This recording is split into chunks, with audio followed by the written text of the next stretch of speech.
Welcome to In My Humble Opinion with Imran Anwar. Today we're going to look at some of the news items that we have heard from around the world. Item number one, in my humble opinion, is still the earthquake and the devastation caused in Pakistan and Azad Kashmir, as well as parts of India, by this terrible, terrible earthquake. 80,000 people are dead. That's way more than anybody could have imagined. But besides that, there's millions of people, literally millions of people, who are homeless, without shelter, without food, without clothing, some of them not even having shoes or socks. And this is one of the most rugged terrains in the world. And winter is coming, snowfall will be starting soon, if not already started.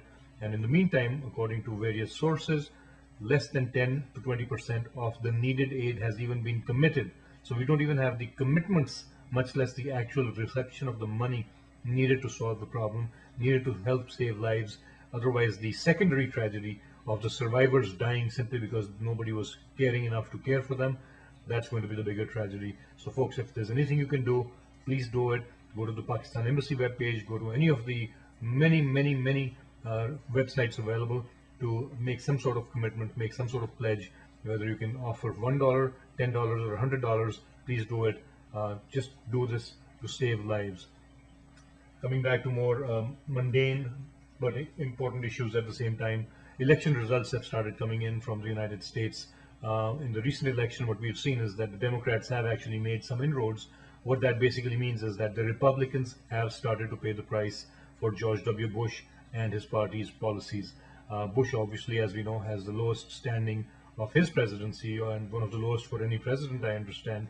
However, this is not even the worst of it. What this really has the Republican Party worried about is what will this mean in next year's election, when a lot of seats in Congress, etc., will be up for grabs.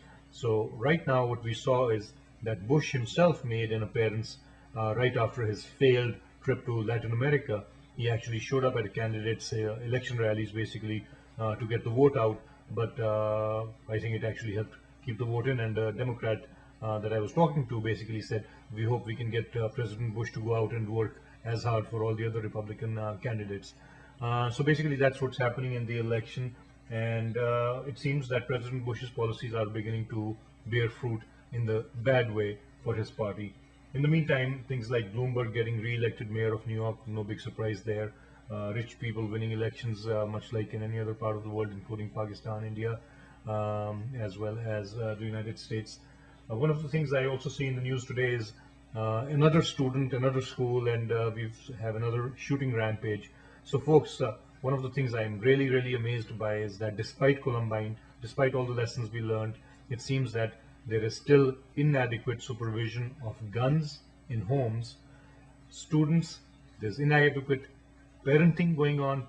Parents don't know what their kids are up to or what's even going through their mind, and also do not seem to have any control over the guns that they have made available to their kids, even accidentally or otherwise.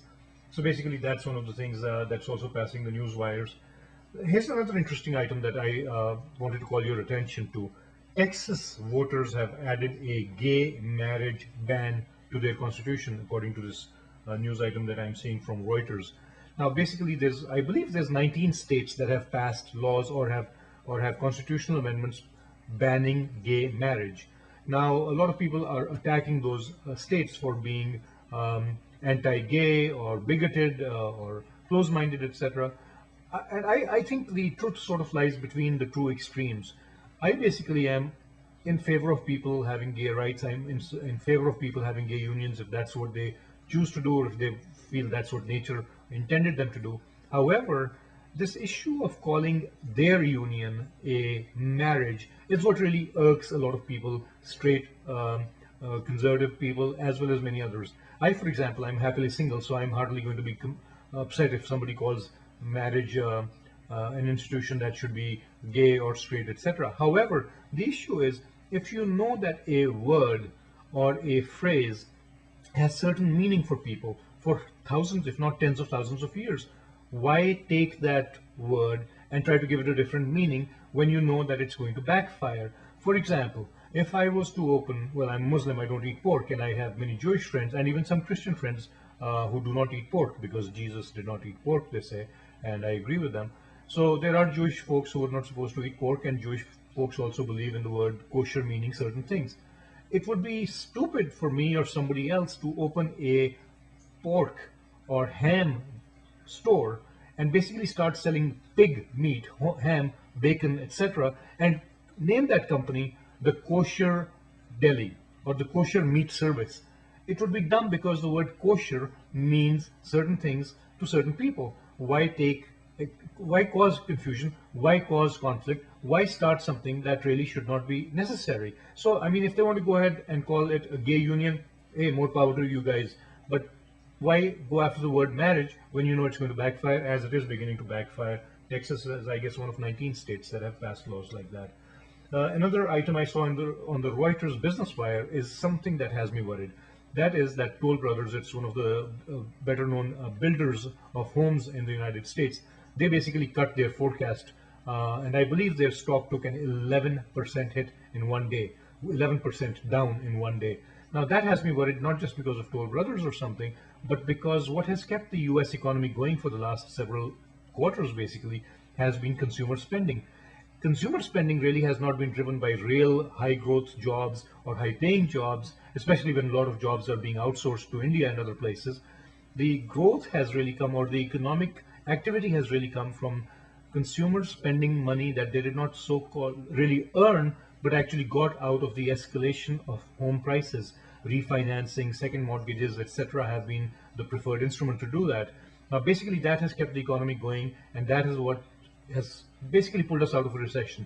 If home building is going to go down, that basically means there is a decline in demand coming up ahead, which basically means that home price escalations will not go on forever, which basically means we won't be able to pull money out of our homes forever, which basically means we won't be able to spend money that we won't be getting for free anymore. And that means, unfortunately, that there might be really tough times ahead for the economy, and that has me really worried. In the meantime, our president has not had much success in the free trade agreement he was trying to sign with Latin American countries, where right in our own backyard, we do not have any influence left while we're trying to start, or basically losing 2,000 American soldiers in places like Iraq, where we had no business to be. Going on further, I see another very interesting news item, and this really has me riled up. And this is about oil. Now, one of the things we all know is that the price of oil has gone up. What I can't understand is how come oil prices have gone up and we are being told that the prices that we are paying are simply because the oil companies have no choice but to pass on the additional costs or the additional price of oil that they're paying to these suppliers, the Saudis and the Kuwaitis and who else. Now, if that were true, if it's really the Chinese and the Indians buying out all this oil, the price of oil going up, the Saudis asking us for more money for our for the oil, then why is just one company like Exxon, one company, why does that company have $10 billion in profits in just this one quarter? That, people, is really something to think about. $10 billion in profits for one company for one quarter, and that company happens to be really good supporters of the Bush dynasty and the party in power. Now, that also brings up another very interesting question, which is sort of an irony.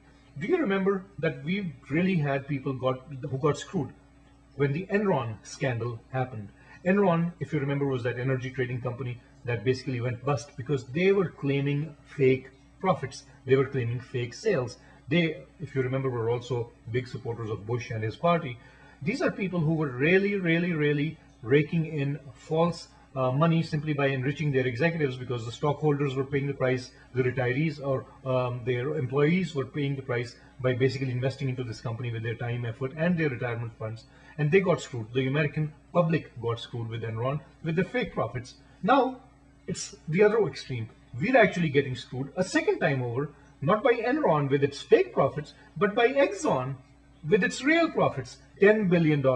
So basically, I'm sure the lawmakers have called them in, the big wigs of the oil companies, to try to explain these 10 billion and more profits per company that some companies have made. And you know what? Nothing's going to come out of it. The Republicans, and I'm not a Democrat, folks, I'm an independent, really independent, and I would call the Democrats to task for doing the same thing.